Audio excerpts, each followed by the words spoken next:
Fellow Nigerians, may I respectfully ask that we observe a moment of silence in honor of two Nigerian students that were recently shot and killed by the Nigerian police, Dada Kehinde Abiodun and Okonofua Joseph of the Federal University of Oye-Ekiti, Ekiti State of Nigeria.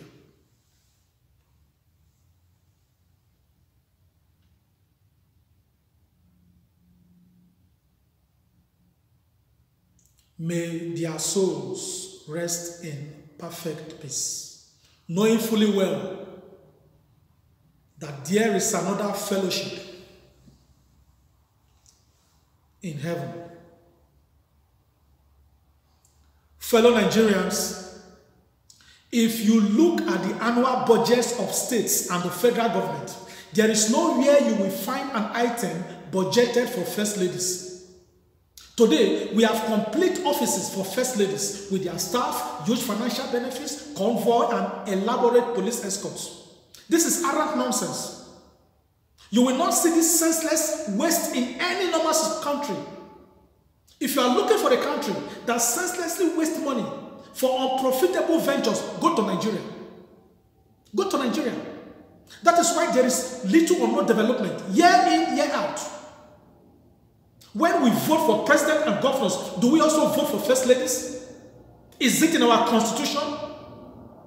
Corruption begins when you take money from other parts of government and you slash it and push it to your wife in the name of first lady. How do first ladies have billions of naira to spend every year when there was no budget? How can you spend what you did not receive? EFCC cannot tell us that they are working if they continue to keep a blind eye on what is going on in the office of first ladies across the country. Because monies are siphoned from government through such offices. These first ladies, they will come up with various projects, and the projects just fizzle out when their husbands leave office. You see, they abandon projects everywhere because there is neither accountability nor continuity. Have you heard of any so-called first lady campaigning for the release of the Chibok girls and others? How much has Buhari campaigned, Aisha Buhari campaigned for women?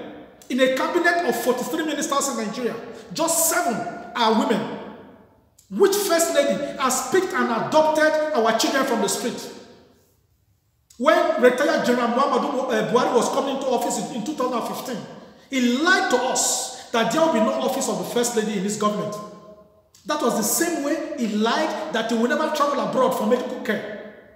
Then we started hearing about the office of the wife of the president.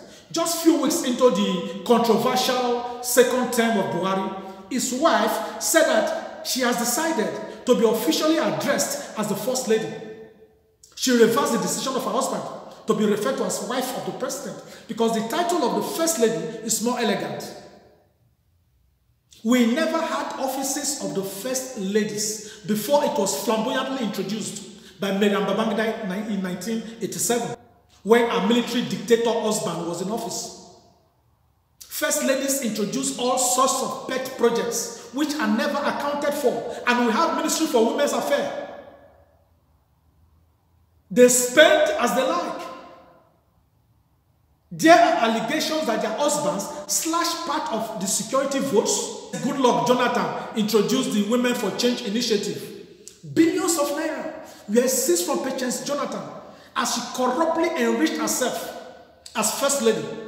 In a normal society, should have gone straight to prison, straight. In Nigeria, people in high offices will steal. The money is technically retrieved from them. That is some of them, some part of the money retrieved, and the case will just die there.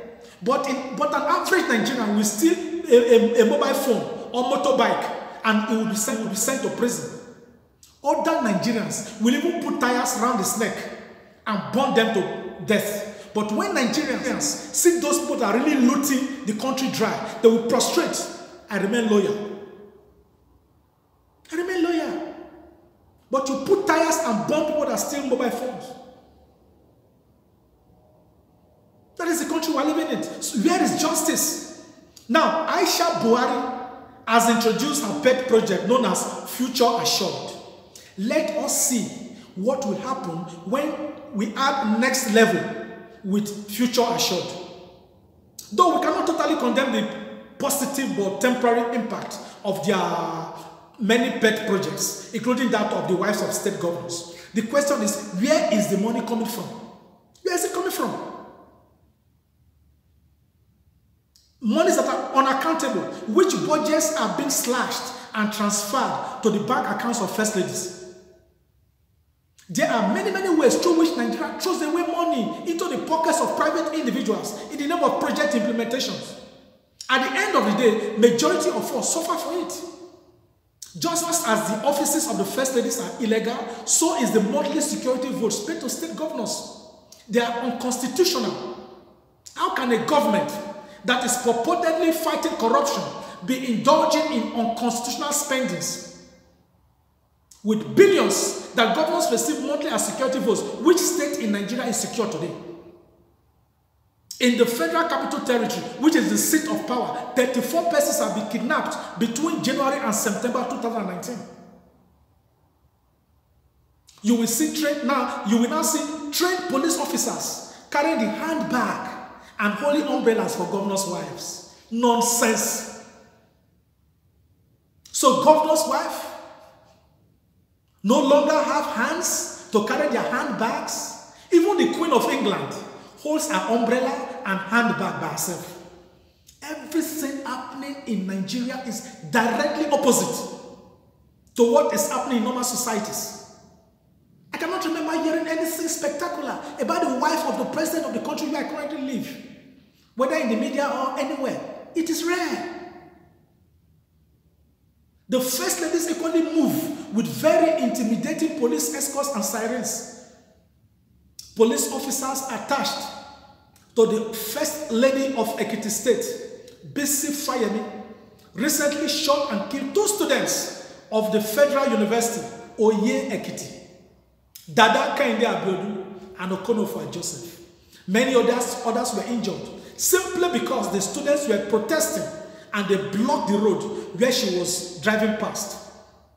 The students were simply protesting against the insensate power outage in the institution. First Lady, you will keep your children at home and watch the children of other people being killed? It is not important whether she denied ordering the police to kill or not. As far as the students were killed through her, she is equally culpable. Any person that chooses to be escorted by the Nigerian police will be accountable for their unprofessional conduct. We are aware that the National Association of Nigerian Students have warned the Ekiti First Lady to keep off a distance of 50 meters radius from all campuses of higher institutions of learning across the country. We have received a message from NANS seeking international support. Our public response to NANS is this. NANS, that is National Association of Nigerian Students. Our public response is this. The Global Coalition for Security and Democracy in Nigeria have received your message for international support, and we are fully with you in this and in other issues that will bring about national cleansing to our dear country, Nigeria. Enough of the bleeding in the land. Many politicians have their children schooling abroad. Have you heard that police shoot and kill students for protesting in developed countries? Will you be happy if they bring the corpse of your children home from abroad because they were killed by the police for protesting against darkness, which is affecting their studies? If all is well in Nigeria, why do you send your children abroad to school? Some politicians' children that school abroad are also involved in money laundering for many of their politician parents. During the 21st convocation lecture of the College of Education, Ikere, Ekiti State, Mrs. Bisi Fayemi made the following statement, and I quote, "Nigeria belongs to the honorary citizens who wake up every day wondering how they are going to create a better world for their children.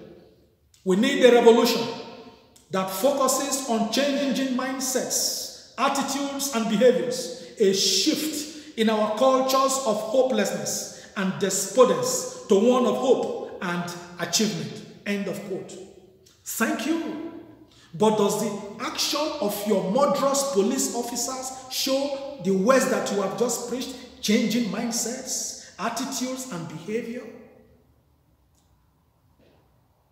Our country has become so terrible under Buhari that we begin to wonder when it has become an offense to protest injustice on the streets of Nigeria.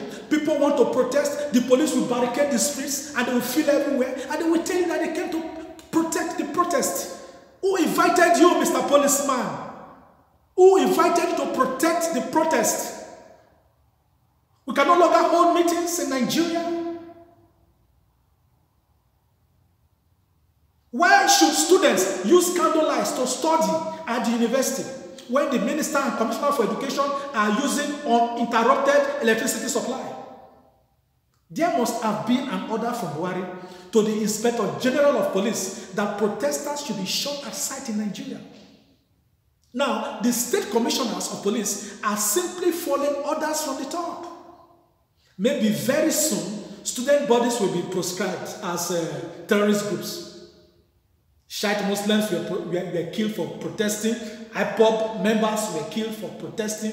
Revolution Now members were shot, violently dispersed, and detained for protesting. Many of them are still in detention. Where is our freedom of expression and association in Nigeria under Buhari? Only a terrorist government will shoot unarmed citizens. This is a government that kept Nigerian peacekeepers in Sierra Leone for 13 years. You sent soldiers to keep peace in neighboring countries, but you use those same soldiers to kill your citizens who fight for justice.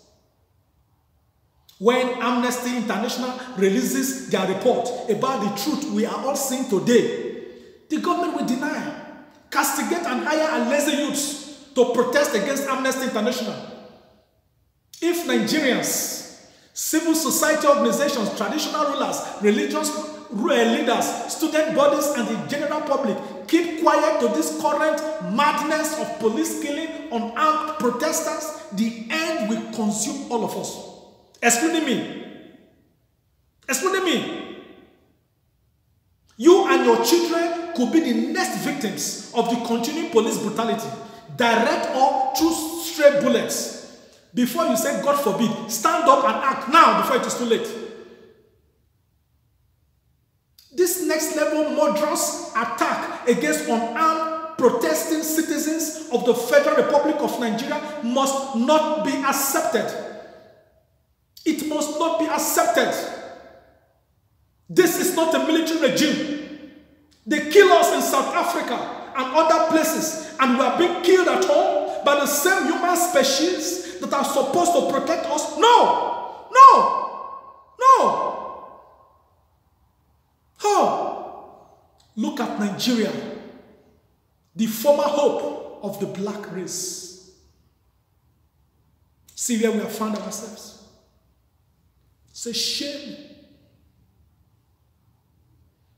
These things are happening because we have a docile society where Nigerians choose to separate themselves because of tribe, religion, and region, when we know fully well that we are all suffering the same problems from the same persons in the same government. Kayode Fayemi, the husband of the First Lady of Ekiti State, was the main technical advisor to Nigerians Human Rights Violation Investigation Commission of the Oputa panel, and is a member of the governing board of the Open Society Justice Institute. Now, in his tenure as governor, Ekiti is now experiencing this gross abuse of human rights. Students are being shot to death. Our people no longer have right to life. The most annoying thing about this is that immediately after such murder cases, the police officers are never arrested and brought to book. The police spokesperson will rather twist the story away from the truth. They will soon tell you that the students were struggling gone with the police officers. The next thing, we shall see Vice President Osibanjo paying condolence visits because he's now the minister of condolence visits. Then he will now give maybe compensation to the families to douse tension. This thing is happening over and over again. And it is better to prevent than to pay condolence visits. Our police officers have become very unprofessional. They act as if Nigeria is a war zone.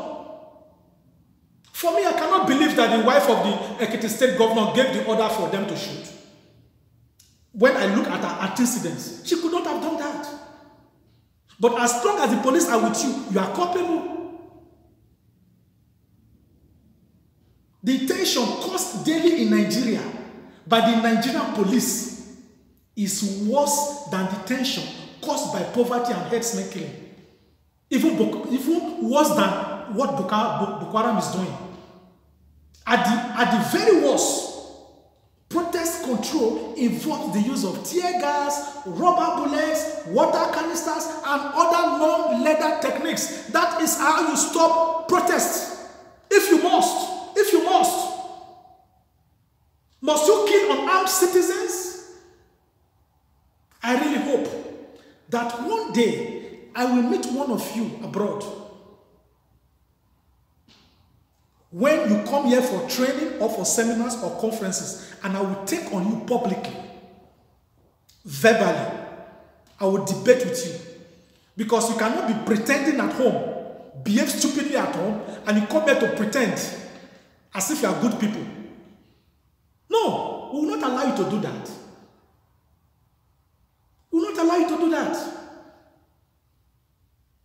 One thing I know for sure is that one day we shall have a president that will bring to book all the presidents and all the inspectors general of police that have superintended over the killing of innocent Nigerians. A time will come, long after you have left office. If you are wise, you better retrace your steps.